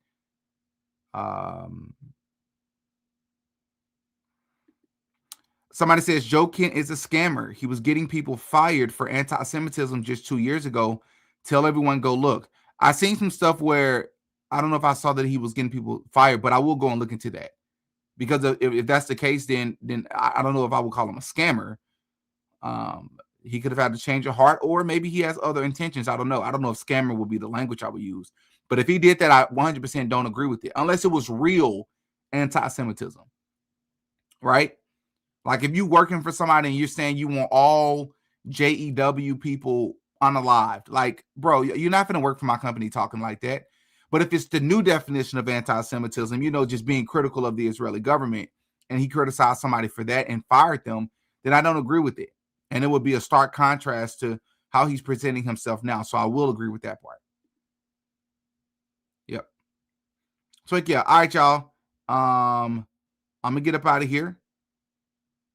And trying to see what this says. Isn't. Yeah.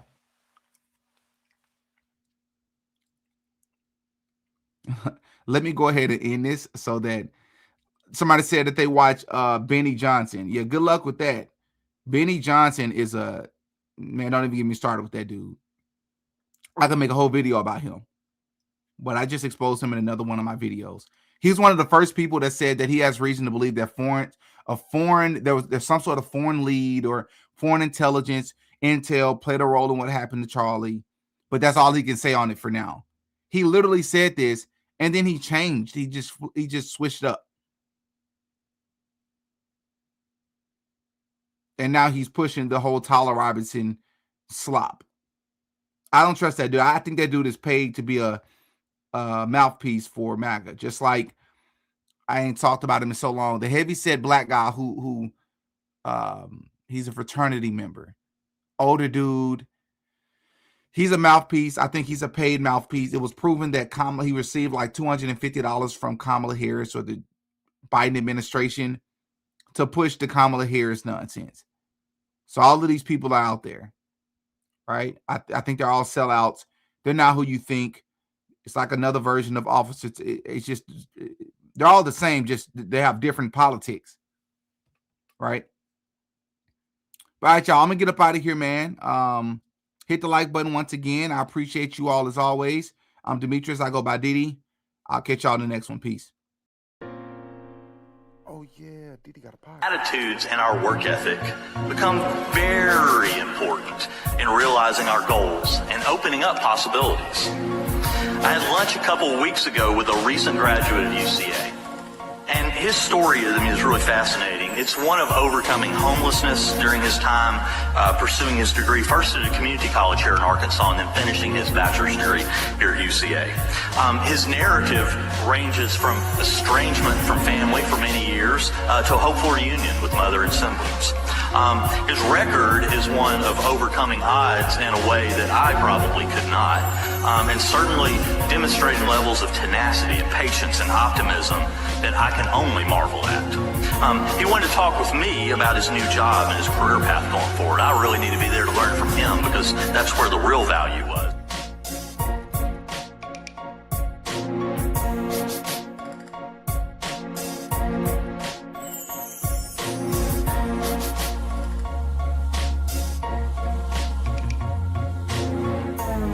Everything I say in this video is alleged. Allegedly. No such thing as a life that's better than yours. Y'all can just repeat after me. I really appreciate it. Alright. No such thing. Come on, we can do better than that. Talk to me. Talk to me. Now let's start it over. No such thing as a life that's better than yours.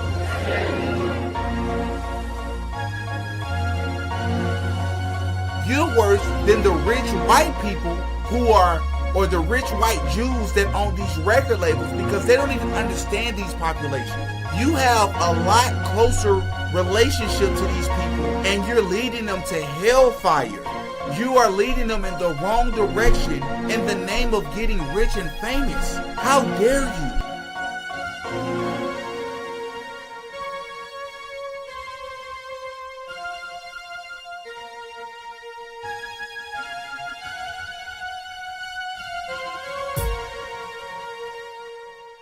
Oh yeah, Didi got a podcast.